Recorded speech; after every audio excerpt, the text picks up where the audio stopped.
For the first time, Utah will play a major role in next year's presidential campaign. I think this is an opportunity for us to show what's really happening here in the West. How the Beehive State is especially important for the entire western U.S. Clear skies ahead and another big drop in the temperatures. How low we go tonight and a check-in on the air quality. My forecast coming up. Police are searching for 4 suspects after a woman was carjacked with her nephew in the car. Pulled the 2 family members out of the car and threatened them. How he was able to escape and why the suspects were able to get away. Thousands of dollars in stolen items returned to the owners. The sting focused on several pawn shops and why one owner is now behind bars. And more than a dozen Utah high school football players are suspended for vaping. But it's where they were vaping that landed them in serious trouble. Live from Fox 13 Studios, this is Fox 13's Live at 5. Utah will be in the national spotlight during the 2020 presidential campaign. The University of Utah will host what's set to be the only debate among vice presidential candidates. It will take place on October 7th of next year, 2020. Fox 13's Max Roth joins us with a look at the big announcement and what it means for our state. Max. Yeah, hello, Kelly and Bob. You know, if you go back in time, Richard Nixon's first vice president, Spiro Agnew, resigned in shame in 1973. The next year, Nixon resigned, and making Vice President Gerald Ford the president. So, in 1976, voters knew just how important that number 2 job can be when they watched the very first vice presidential debate. It was Bob Dole and Walter Mondale. If there's one objective that's central above all, is that we can restore the faith in the American people by simply telling the truth, obeying the law. This is the first time a national debate will be hosted in Utah. The debates are a big deal for the whole country. We're ecstatic about the opportunity to host this vice presidential debate in 2020. Many of these moments have gone down in history, like the first female national candidate, Geraldine Ferraro in 1984. Let me help you with the difference, Ms. Ferraro, between Iran and the embassy in Lebanon. Let me just say, first of all, that I almost resent Vice President Bush, your patronizing attitude that you have to teach me about foreign policy. And in 1988, one of the most memorable lines in any American debate. I have as much experience in the Congress as Jack Kennedy did when he sought the presidency. Senator, I served with Jack Kennedy. I knew Jack Kennedy. Jack Kennedy was a friend of mine. Senator, you're no Jack Kennedy. It's kind of like we got the Super Bowl of politics. A good comparison. Most of us watch the Super Bowl. We might remember this guy won. But do you remember where it was? Debates are like that. We remember the people and the plays. Sarah Palin was hard to forget. Nice to meet you. Hey, can I call you Joe? But debates don't draw Super Bowl profits, and they do cost a lot. The state will pay $2.5 million for the debate, and they hope private donations cover the rest. Historically, these debates cost somewhere between $5 and $6 million total. It's a lot of money, and the state might not get the return in what comes in terms of dollars people pay who visit. The debates we showed you, by the way, were in Houston, in Philadelphia, in Omaha, and in St. Louis. But you don't need to remember that because no one really does. And that's okay. Those cities did provide the venue for Americans to see something important, and we get to do that. It is expensive, but it's history. In the newsroom, Max Roth, Fox 13 News, Utah. Back to you. Max, thank you. Developing right now in California, fast-moving wildfires near Los Angeles have forced thousands of people to evacuate their homes. The Saddle Ridge fire has destroyed several homes and even closed freeways. Now, at this point, the fire has burned more than 4,000 acres. It's turned deadly, and it's growing. Fox's William Lajeunesse has more. A wildfire breaking out in Southern California Thursday night and quickly spreading. The Saddle Ridge fire has burned thousands of acres, placing some 100,000 residents under a mandatory evacuation. I could see the flames coming over that ridge. I said, we got to go.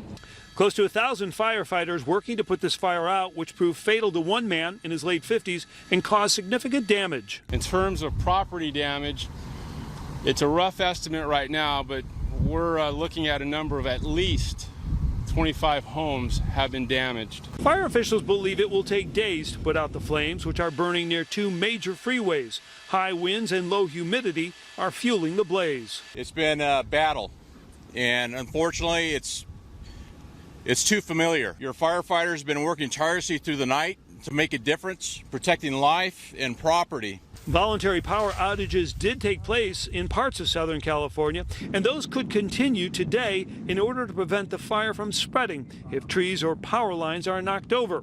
Locals are also being told to pay attention to evacuation orders as the fire is expected to grow. This is a very dynamic fire. Do not wait to leave. If we ask you to evacuate, please evacuate. The Saddle Ridge fire remains under investigation. In Porter Ranch, California, William Lajeunesse, Fox News. Beautiful weekend on tap. Yeah, you know, we had this cold snap. Some areas even saw a little snow. You said, Kristen, this is going to be a fast-moving storm, and by the weekend, we'll be back to playing outside. Is that the case still? We can put the coats away again, finally. You will. After tonight, you'll be able to put those coats away as we go into the weekend, especially next week. We have some nicer weather ahead. But for now, the chill does remain somewhat. Our high today, 51. Many areas on the Wasatch Front, they're still in the 40s. So it's been very chilly when we should be in the 60s. 67 is our normal high. We started off this morning in Salt Lake at 28 degrees.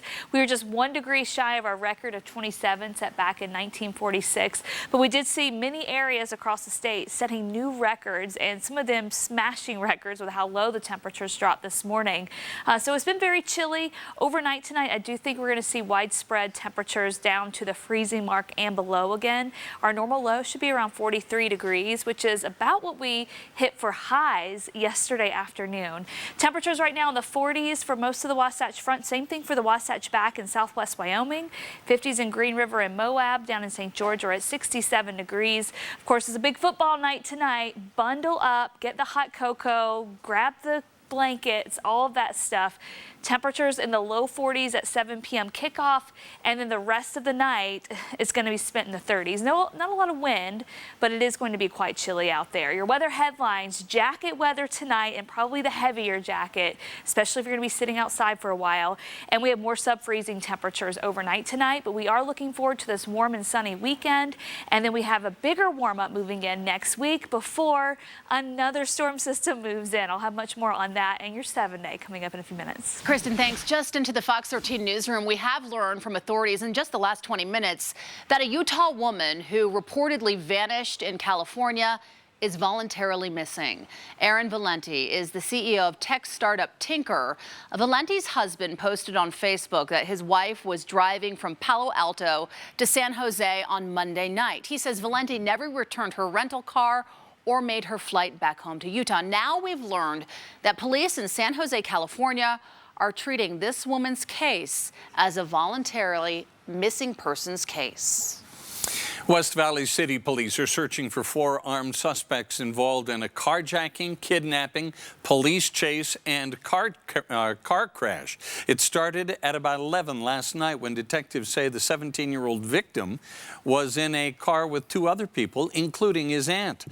They say 4 armed men approached, smashed out a car window, ordered 2 people out, but kept the 17-year-old and drove off. Police spotted that vehicle a few moments later, a few blocks south in Taylorsville. Chased the car for a short distance where somebody was either thrown out or jumped out of the car, which ended up being the victim. The car crashed. West Valley City Police say the young man, who either jumped or was pushed out of the vehicle, sustained non-life-threatening injuries but is not cooperating with them. Officers are now looking for 4 Latino men, all younger and believed to be armed. If you have any information that could help, call West Valley City Police. A Santa Quin man is behind bars today accused of sexually abusing a 3-year-old girl. Police say this man, 30-year-old Kendall Johnson, picked up at least two children last weekend to watch a movie at his home. Now, the 3-year-old later told officers She performed sexual acts with Johnson under a blanket. She told them this happened multiple times. Johnson is now being held in the Utah County Jail on $50,000 bond.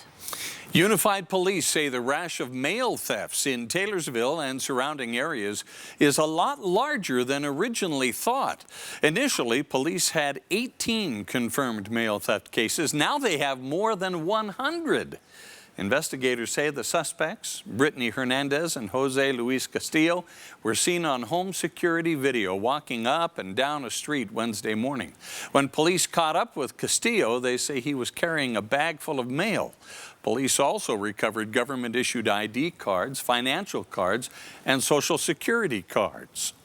We have found victims in Kearns and West Valley as well. If you've had bank cards, anything like that stolen from your mail, make sure your bank's been notified.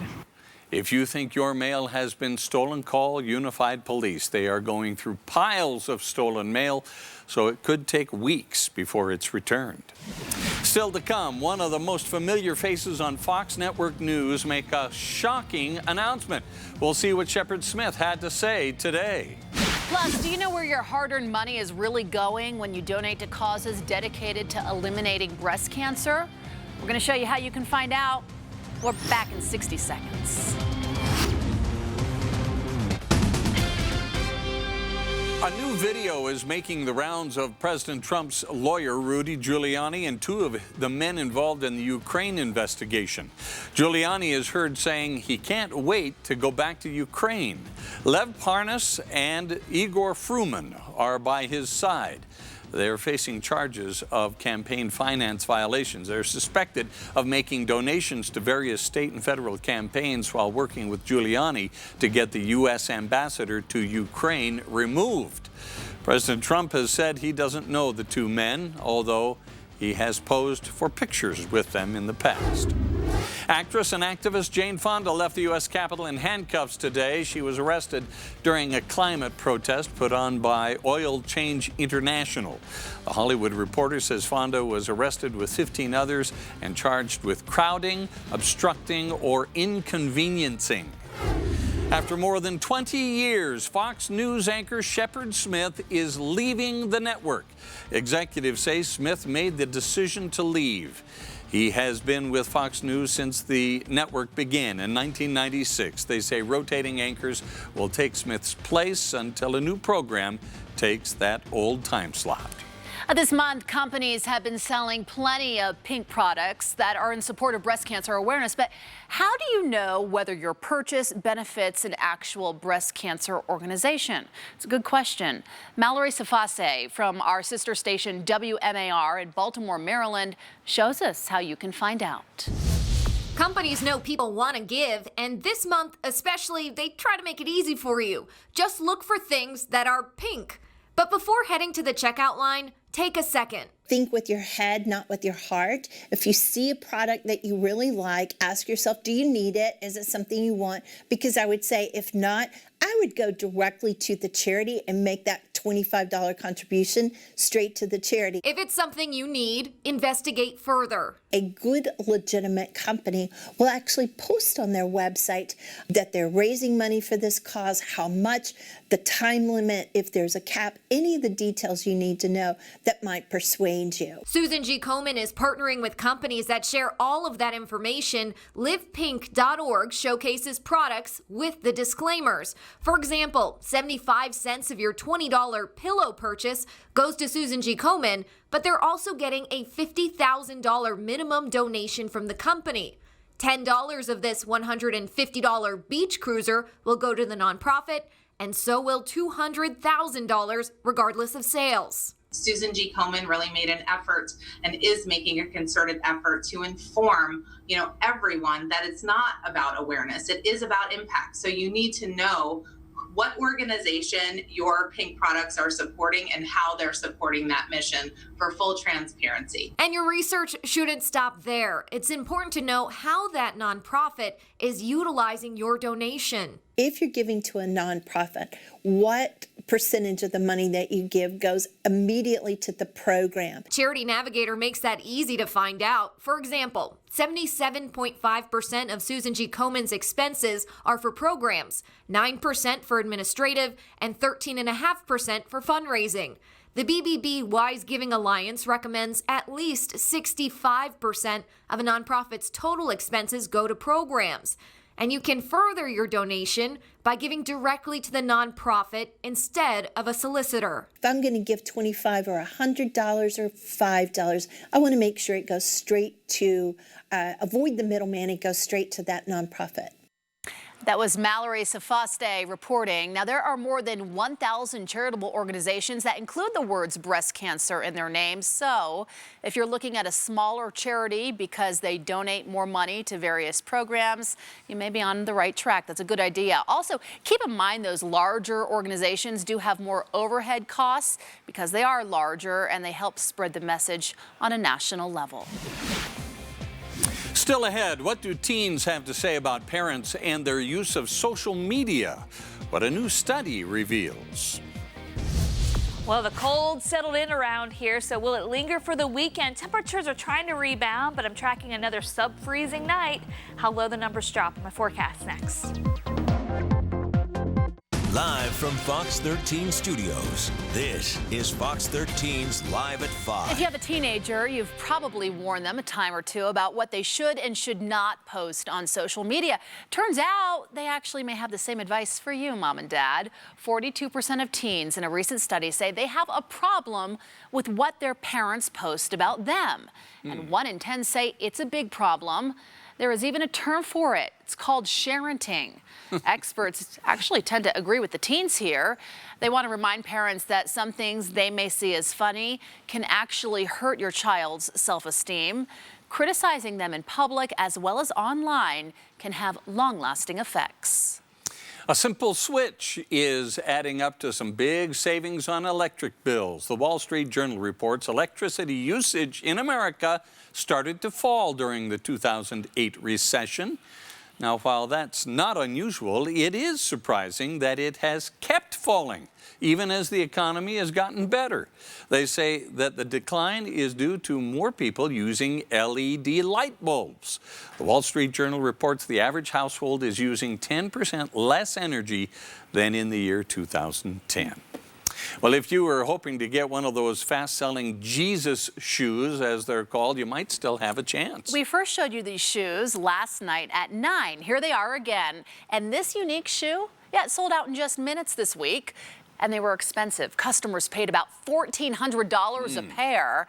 They're starting now to pop up on resale sites. Right now, there is a pair listed for $4,000. Wow, that's more than double the money. A lot of money. Yeah, a design studio in Brooklyn created the shoe by injecting the soles of these Nikes with holy water from the River Jordan in the Holy Land. They've even had it blessed by a priest.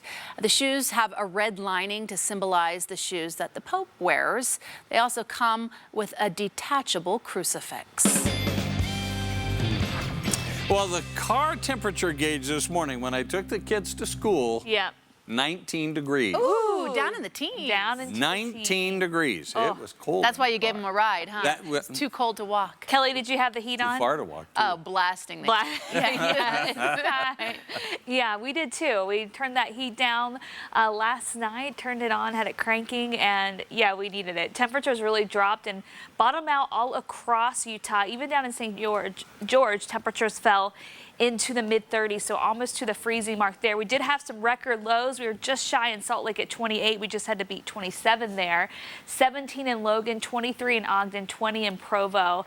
Down in Bryce Canyon, 6 degrees, shattering the old record that was in the teens there. So definitely a cold start there in the single digits. And Cedar City, the old record was 23, and you dropped all the way down to 12 overnight last night. Ely in the single digits, and many areas areas across the Wasatch Back down into the low teens this morning. 51 degrees right now. Northwest winds coming in at 5 to 10. So temperatures did warm a little bit this afternoon despite the colder start. We will be looking at temperatures tonight down into the upper 20s and low 30s, but we'll quickly climb tomorrow. By the time we get between 7 and 9 a.m., we should be right around the freezing mark, maybe a degree or two above. And then we'll get into the middle and upper 50s going into the afternoon with tons of sunshine. It really should be a beautiful day. Keeping a close eye on the air quality just because we have a high pressure ridge building in. It is a setup for an inversion to develop because you have all this cold air that's going to be funneling down into the valleys at night. And then as you go up into the atmosphere, the higher levels will be warming up a little more quickly than the valley location. So we may have a bit of that over the weekend. We're not anticipating a terrible inversion or anything like that, but just keep an eye on the air quality if you're planning to get outdoors and enjoy the sunshine and the warmer weather. We don't have any watches and warnings. We've been dealing with that for a lot of the week, so we're nice and clear there. Cold air continues to pull away. This is the mini ridge of high pressure building in. It's right over us on Sunday. In fact, a little bit of a southwest flow will get our temperatures even warmer for the second half of the weekend. And then a brief cool down moves in on Monday, but most of the cooler air with that stays to our north, so you really won't even notice it. In fact, the cooler temperatures that we get on Sunday will be so much warmer than what we're seeing right now. You really won't notice it. And then a bigger ridge of high pressure building in as we head towards next Tuesday, Wednesday. That could get our temperatures back into the low 70s for the Wasatch Front. And then another cool down moves in after that. That's going to be the next big change in the weather pattern for the end of next week and over next weekend. And that could be the next chance for some rain to move in and some snow as well. Here's a look at Futurecast going into Thursday. Here's the cold front we're going to be watching next week. That's going to bring in that chance for rain and mountain snow, and of course we'll keep you posted on that. But that is a long ways away from here until next Thursday. We're just going to be seeing that sunshine and enjoying some of the warmer weather. Your forecast tomorrow morning, temperatures in the upper 20s in Provo and Ogden, low 30s for Salt Lake, low 20s for the Wasatch Back. And then for the afternoon, temperatures in the middle to upper 50s. Keep in mind our normal high 67, so we're still 10 degrees below average tomorrow. Mid-50s for the Wasatch Back, and we'll top out in the mid-70s down south. Here's your 7-day forecast for southern Utah. Temperatures will get back into the 80s, low to mid-80s in fact next week. Lots of dry time and sunshine ahead. And in northern Utah, temperatures in the 50s tomorrow, down into the upper 30s tomorrow night, and then mid-60s Sunday, Monday, 70s Wednesday, and then watching for that next system Thursday, Friday. But we'll deal with that next week. All in all, a really nice weekend ahead. Nice 7-day. Yeah. And you know, next Thursday and Friday, it's UEA weekend here in Utah. Right. So a lot of kids won't have school, so they'll enjoy. So hopefully, yeah, that mild weather will just kind of you timed that just right. We'll try. Nice job, Kristen. Still to come, Social Security benefits are getting a bump next year, but not as much as in years past. We'll show you why. And see how one southern Utah teen is giving back in a big way across the border.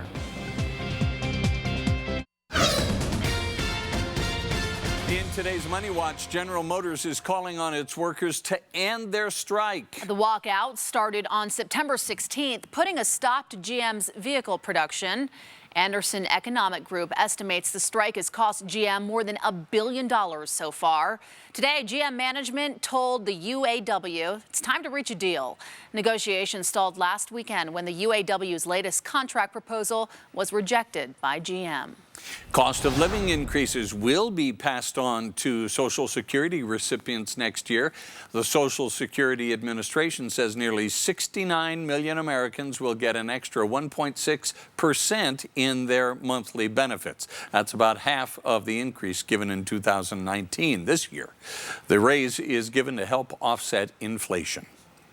NASCAR says hybrid technology could show up in its vehicles by 2022. These plans are still very much in the prototype phase, and NASCAR says manufacturers are more concerned about performance, I'm thinking speed, rather than fuel efficiency. If the hybrids debut in 2022, NASCAR says it might only use them on road courses and short ovals to start. Manufacturers of race cars such as Toyota and Ford are two of the biggest producers of hybrid cars. Yeah, more cars, though, for the everyday person, not race car drivers. Yeah. Chevrolet, they're another prominent player, has started moving away from hybrids in favor of fully electric cars. Let's take a look at the markets. U.S. stocks surged today as investors cheered progress on trade negotiations between the U.S. and China, helping the S&P 500 break a 3-week-long losing streak. The Dow shot up 320 points to close at 26,817. The Nasdaq rose 106, and the S&P added 32. It is an up Friday. Yeah. In our next half hour, concerns over the flu are now growing in the wake of the recent rise in vaping-related illnesses. What doctors are telling us today. Over a dozen student athletes penalized for vaping. I'm Brian Schnee, live in Summit County tonight. The actions taken against those students coming up. Live from Fox 13 Studios, this is Live at 5:30. New at 5:30, we're hearing from the principal of South Summit High School about his decision to suspend more than a dozen football players. It was a bold move, but he says the students were caught vaping on school buses during school-sanctioned trips. Fox 13's Brian Schnee spoke with the principal and joins us with how the punishments are now being handled. Brian. Well, good evening, Bob and Kelly. Tough time for the defending two-time 2A state champs. A total of 14 student athletes were either suspended or kicked off the South Summit High School football team. School administrators were first tipped off on Monday about students vaping on school-sanctioned trips. After pulling security footage from buses, school officials were able to identify some of the students, all of which were on the football team. South Summit High School principal Wade Wolstenhume tells me that on Tuesday, a total of 11 kids came forward to admit vaping on the bus. 2 were called in by the administration and 1 came forth today. I think it is a bigger problem than everybody knows. It's dang hard to deal with. I mean, it's consumed my whole week and it'll probably consume the next month just from the aftermath. But if we can save 1 kid, I think it's worth it. 12 kids have been suspended for 2 games. 2 players have been kicked off the team for the remainder of the season. With yesterday's freshman and JV games canceled, some younger players will get varsity reps tonight as South Summit takes on Morgan. Coming up tonight right here on Fox 13 News at 9, how the school is hoping to educate some of those student athletes and how those students can get back on the football field. Live at South Summit High School, Brian Schnee, Fox 13 News, Utah. All right, Brian, big example there put forth by the school. And a big welcome to Brian Schnee, our newest reporter anchor here at Fox 13. Happy to have him. Yeah, I'm glad we're getting some warmer weather in here to greet him to our beautiful falls in the state. That's right. Exactly. I mean, it does get cold in Utah, but it shouldn't be this cold this time of the year. Temperatures last night dropping down into the upper 20s. Right now we're at 51 degrees, which is the warm spot for the Wasatch Front. Most of us in the 40s for highs today, when we should be in the middle to upper 60s for highs this time of the year. A light breeze, though. Just make sure as that sun goes down you have a jacket or something because it is going to get really chilly again tonight. Currently 47 in Logan, 51 in Salt Lake City, 47 in Provo. Down south, temperatures are in the 60s for St. George, and we're in the 50s in Ely. Out east, temperatures in the mid-50s, and then quickly following tonight. I know it's a big football night across the area. For the Wasatch Front, temperatures will fall fast. So we'll have mainly clear skies, low 40s at 7 p.m., and then into the 30s after that. So make sure you bundle up. It's one of those nights where if you're out just for 5 minutes and you have a light jacket, you might be okay. But if you're sitting out at a game or you're spending any extended amount of time outside, it's going to start to feel cold fast, and those temperatures are just going to go down from here. So make sure you have the extra blanket and some hot cocoa to try to stay warm. Your hour-by-hour forecast for tomorrow will start off in the 30s, and we'll get into the middle and upper 50s. So almost a 10-degree jump, but still 10 degrees below average. I am tracking a bigger warm-up, though. I'll let you know when that arrives and how warm it gets coming up. In Clearfield, one man's idea of a harmless act ended with 2 women unknowingly drugged. This happened on Wednesday. The Davis County Attorney's Office charged 28-year-old Jared Carson Borkland with 2 third-degree felony counts of secretly administering a substance. Now, this comes after 2 women reported feeling weird after eating brownies Borkland handed out at work. Those brownies contained marijuana. Both of them had taken candy from them before and not had any adverse effects, so they weren't suspecting anything of the nature. In a statement written to the victims, Borkland says, quote, "It was a harmless act and will accept the punishment." If convicted, authorities say Borkland could face up to 5 years in prison for each felony charge. With flu season beginning to ramp up, doctors say they are especially concerned about people who vape. We've seen more than 70 people here in Utah get sick from vaping. Doctors say the symptoms start just like the flu, except it is much more dangerous. One doctor with Intermountain Healthcare says about 45% of vapers who seek treatment end up in the ICU. And doctors worry people won't know until it's too late. Once their lung symptoms start to escalate, that escalates typically what we see very rapidly. Over 24, 48 hours, they can go from breathing what we call room air, breathing the regular oxygen in the air, to maybe even on the ventilator. One person has died here in Utah from a vaping-related illness. More than 90% of patients admitted to vaping unregulated THC. After more than a year, the Utah Attorney General's office was able to return more than $5,000 worth of stolen goods to a Home Depot in Riverdale today. It's a lot of product. It's part of a major crackdown on pawn shops selling stolen goods. As Fox 13's Sydney Glenn reports, this is just the beginning. The Utah Attorney General's office has seized about $1.2 million worth of stolen goods, all still in the packaging since this operation began back in 2018. And today, the first batch of those stolen goods returned. The sound of what was lost being found. It's a beautiful thing. $5,000 worth of stuff right here, now back where it should be. We are looking forward to this type of event happening more and more in the future. And that happening is thanks to these guys with the Utah Attorney General's office. It's really nice to be able to actually give stuff back. This stuff just casually walked out the door. Hardware, portable power, those are significantly on the rise as far as accessibility to liquidate. And these thieves wanted the cash fast. The opioid epidemic is driving a big portion of this, right?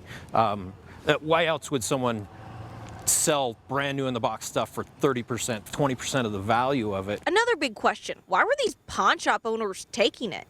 It really would require some more vetting and questioning, which didn't really happen in these cases. The owners of one pawn shop charged, 7 shops in total under investigation.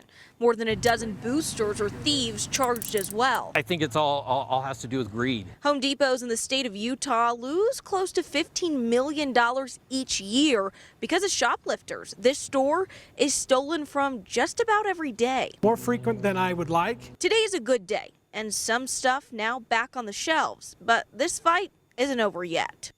You have to think about it this way. Who ends up footing that bill for all of these stolen goods? You do. Yeah, they have to charge more to make up for all of those losses whenever people are stealing. In Riverdale, Sydney Glenn, Fox 13 News, Utah. We know we breathe polluted air here in Utah. What one Utah congressman is doing to try to clear the air. We're back in 60. Live from Fox 13 Studios, this is Live at 5:30. Utah Congressman Ben McAdams announced today he is taking a step to tackle air quality with a federal bill aimed at figuring out how to fight dirty air. But it does not focus on the bad air we commonly see in the winter, oftentimes called the winter aversion. But as Fox 13's Lauren Steinberger explains, it is all about what we can't see. In the wintertime, we know if our air quality is bad simply by looking up at the sky. But McAdams says his bill focuses on what we breathe here on the ground all year round. On dreary days like this one last winter, we see and feel the awful air quality. And it is very visible, it's very tangible. People can react to it. We know this is bad, but did you know the rest of the year, especially during the summer, can also be bad for you?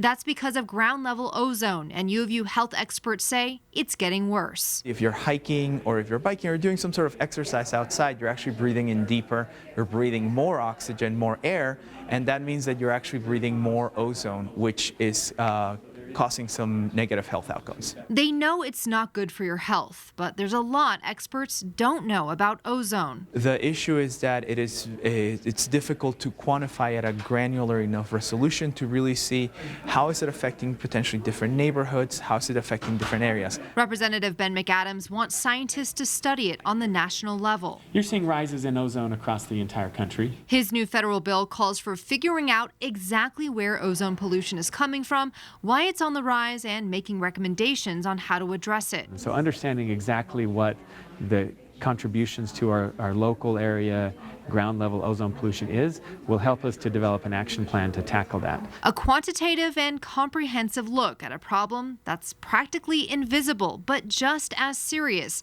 as the problems we do see. Ozone pollution isn't as visible maybe as your dirty air coming from cars and that, but it is dangerous. And it's something that we need to understand and we need to take action to reduce. The bill calls for the EPA to work with the National Academy of Sciences to deliver those study results within 2 years. In Salt Lake City, Lauren Steinbrecher, Fox 13 News, Utah. Coming up, some women in St. George were involved in a photo shoot outside without their tops on. Find out why neither they nor the photographer involved are likely to get in trouble with the police. And later in sports, Derek Favors is facing his former team for the first time, plus a former BYU Cougar has been acquired by the Salt Lake Stars. And BYU finally has a starting quarterback of color. Hear from Jaron Hall ahead of tomorrow's game in Florida. Back in a bit. Some police agencies are backing off enforcing laws against women going topless in response to a federal court ruling. As Fox 13's Ben Winslow shows us, not all of it, he shows some of this, women are also reacting to the topless change. Police in Washington County say they will no longer be responding to toplessness calls, and some women have already started embracing their newfound freedom. I just put the word out, and within a short bit, it had a lot of people that had interest and sent messages back, and just set up a time, and people showed up. On a bluff overlooking St. George, photographer George Scott did a photo shoot commemorating the 10th U.S. Circuit Court of Appeals ruling on topless women. I don't know if I would quite go to political, but more so that than it was artistic. We didn't set up the shot to be provocative or artistic or anything like that so much as just making the statement that you're free to be able to do so. The women are believed to be the first in Utah to take full advantage of the appeals court ruling. Scott is not identifying them out of concerns they could still be subject to prosecution or harassment. He describes the shoot last month as comfortable, and reaction to it has apparently been muted. Well, there was an older couple actually. It was kind of funny, and they stopped for a minute and just kind of watched, and then they rode their bikes along the trail. The original case stems from Colorado, where a group called Free the Nipple sued the city of Fort Collins, alleging its anti-topless ordinance discriminated against women. The 10th Circuit Court agreed. The state of Utah is still assessing the full impact of the ruling, but the Washington County Sheriff's Office says it's no longer going to enforce that particular set of laws dealing with toplessness. It's a little, maybe some rewording as that we're not going to enforce. Rather, we're going to assess. This is a new ruling for us. We're working our way through that. St. George police say it hasn't really been an issue so far, and they're taking it on a case-by-case basis. There's no line. In police work, there's a lot of different variants, a lot of gray. Scott says he can see concerns about lewdness involving children, but he thinks local police are handling it correctly. I think that's the right call. I think that it's new and it's, people just don't really know how to react, but I think over time, I don't think there's going to be a ton of people doing it. Now, there are some court cases here in Utah that could decide once and for all what happens with female toplessness here, and some state lawmakers say they may reevaluate the laws to see if they need to be changed to reflect the court's ruling. In the newsroom, Ben Winslow, Fox 13 News, Utah. A senior at Dixie High School made a big purchase to make a difference for school children in Mexico. And boy, is he. Our partners at the St. George News reported Dylan Entz purchased this school bus at an auction, all to transport school supplies that he had collected. Entz visited a Mexican village 4 years ago and saw a need he wanted to fill. Entz plans to take all the school supplies to the village this coming December, of course, in that school bus. Yeah, way to go. Put it to good use. That seems so appropriate to have the school bus. It does. It filling does. those, bringing them down. Kristen, right now we're headed into the weekend. And that weather, Bob, it is nice outside. Yeah, it turned out really nice after a very chilly. It was a little warmer this afternoon, but we're still about 20 degrees below where we should be for this time of the year. But when it's this time of the year and you see those leaves changing, it's hard not to just love it outside. And this weekend is going to be a good weekend to maybe take some of those drives and see the fall leaves, because after this hard freeze, some of the leaves may be falling fast. So make sure you take advantage of the calm weather that's ahead for us. It's 51 degrees right now. We're going to be watching the air quality pretty closely. We have a ridge of high pressure moving in, which means stagnant air, and because it has been so cold, that does tend to drain into the valleys, and so we could start to recycle some of that air in the valleys, and it may get a little dirty for us this weekend. But all in all, we're not looking at a major inversion of setup by any means, and we are going to be looking at some warmer conditions. Now tonight is definitely jacket weather. Make sure you have that with you, maybe the gloves too, and the toboggan, especially if you're going to be out doing anything outdoors this evening. More sub-freezing temperatures overnight tonight. We're going to see lows in the upper 20s in many areas along the Wasatch Front. We head into the weekend. It does warm up quite a bit, especially by Sunday, and we're going to be looking at warmth and sunshine for the weekend ahead. Temperatures by Sunday closer to normal here. And then we have an even bigger warm up next week. Another ridge of high pressure looks to move in for the middle part of the week. And then after that is when we could start to see more changes, potentially just in time for the end of the week and into the weekend. And Kelly was talking about it earlier, UEA weekend coming up. There could be a dramatic shift in the weather pattern just in time for that time off. We'll certainly keep you posted, but for now we are free and clear. We have some really nice weather ahead. Temps in the 40s for Logan and Evanston and Vernal. We're at 47. That's the magic number there. 51 in Salt Lake, 47 in Provo, 67 in St. George, and in the 50s in eastern Nevada. Overnight tonight, temperatures will slide into the 30s pretty quickly after sunset, and we will see lows in the upper 20s and low 30s, starting off right around 33 degrees at 7 a.m. and going into the afternoon, temperatures in the middle to upper 50s. So again, about a 10-degree jump tomorrow. And then we'll see another 10-degree jump on Sunday, so quite the warm-up.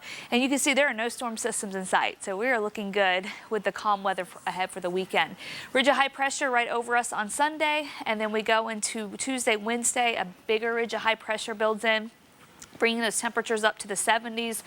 And this will be the cool down that's developing next Thursday, the next cold front moving in that we'll be watching really closely to bring our temperatures down and potentially even some rain. So we're not talking about any rain or snow for the next several days, but by the time we get to Thursday, Friday, this front is going to be moving in our direction, and that could bring in some changes just in time for the end of the week and the weekend. Still a long ways out, so plenty of time for things to change, but we'll keep you posted on it. It is that time of the year where our weather pattern changes pretty quickly. Your forecast for tomorrow morning, temps in the upper 20s and low 30s. Layer up. It'll be a little warmer tomorrow afternoon, but another cold start. We're even starting off in the 30s down in St. George. We'll top out in the middle to upper 50s for the Wasatch Front. Down south, we'll top out in the 70s. Your 7-day forecast for southern Utah, temps in the low 80s on Sunday, and then low to mid 80s next week. Wall-to-wall sunshine all week long. In northern Utah, temperatures go from the 50s to the 60s, and then we'll stay that way. And temperatures will even go up to the 70s by Wednesday, and then watching for that cool down by the end of next week.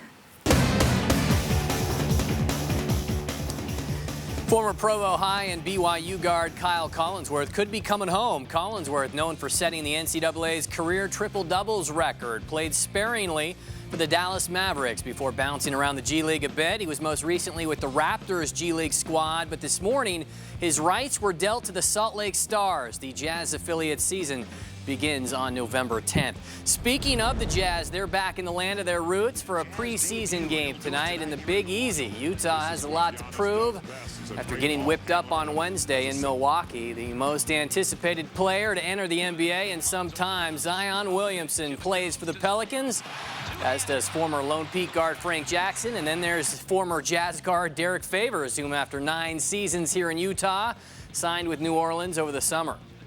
I'll be happy to see those guys. Like I said, I've been around those guys for 9, 10 years. So, I mean, it's always going to be that, that feeling of just, being happy to see them and talking to them or whatever. But, at the end of the day, you just got to go out there and play basketball.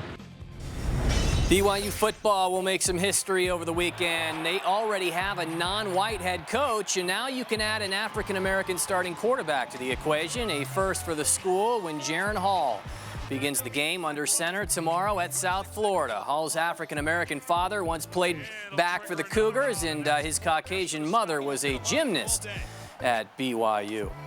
I'm very proud of my ancestors, very proud of my ethnicity and all the things that come with that. So it's an honor and a privilege to be here and to be playing at this wonderful university. Right here on Fox 13 last night, you watched the Patriots stay perfect on the season with a win over the Giants. Of course, we could all go on and on about Tom Brady, but the 10-year vet Julian Edelman was also a late-round steal many moons ago by New England, and his former teammate and current Fox analyst Rob Gronkowski broke down Edelman this way. Let me tell you something about Julian. First off, he calls himself the squirrel. You want to know why he calls himself the squirrel? Because he is a squirrel. He's furry. He's furry. He's cute. He's elusive. He's feisty.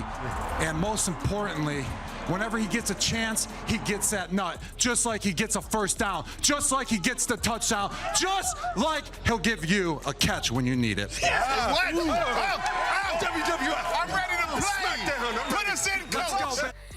If I were an animal, what would I be? Be a guinea pig. Maybe it depends on the night, Morgan. There you go. They're a good group of guys. Mix it there. up. It is fun. It is fun. We'll be right back. Oh, it's pretty. Look at that. Hey. The old mill camera there. Oh. And the blue behind those mountains is so nice. I love it with the contrast of the colors from the trees. Yeah. The mountains look like that pretty rusty color. Rusty red and orange. I was gorgeous. at Neff's Canyon yesterday. Neff's Canyon Canyon right now is on fire. So maybe head that way this weekend. Not literally. I declare it beautiful. Official leaf watching weekend. Oh, it is. Yeah. Get outside and watch do the it. colors, watch them fall. Yeah, get up into the canyons if you can, because it's so gorgeous. It's so nice just to see the leaves just sprinkling down, the light breeze, the blue sky. I saw a tree today that was just bright red. Yeah. The leaves all were just bright red. Yeah. Like it was on like fire. a maple? Yeah, Probably I a don't even maple. know. Yeah, probably a maple tree. I love Anyway. that. Very cool. Have a great Friday night.